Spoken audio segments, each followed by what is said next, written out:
predseda vlády, vážený pán štátny tajomník, vážení starostovia, starosta obce Skicov, starosta obce Zlatno, vážený pán kolega, poslanec Národnej rady, milé dámy, vážení páni, dovolte mi, aby som vám úvodom odozdal pozdrav od predsedu Národnej rady a predsedu Slovenskej národnej strany, pána Andreja Danka, ktorý vás nielen pozdravuje, ale pánom starostom, ako aj obciam Zlatno a Skicov, aj vyjadruje poďakovanie. Svoje poďakovanie za to, že týmto dôstojným a sympatickým spôsobom udržiavajú históriu a spomienky na udalosti druhej svetovej vojny.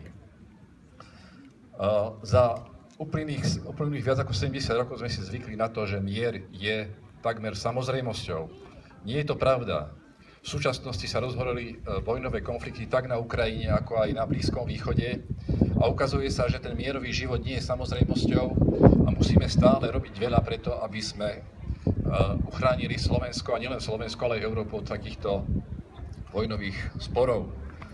Preto myslím si, je naozaj treba pripomínať tak našej mládeži, ako aj medzi sebou všetkým, že pokoj a mier, ktorý si dnes užívame a vďaka ktorému naša spoločnosť prosperuje, nemusí byť samozrejmosťou a stačí niekedy málo na to, aby taký vojnový konflikt, aký sme prežili, alebo naši rodičia a starí rodičia prežili, že sa môže kedykoľvek obnoviť a vrátiť k nám.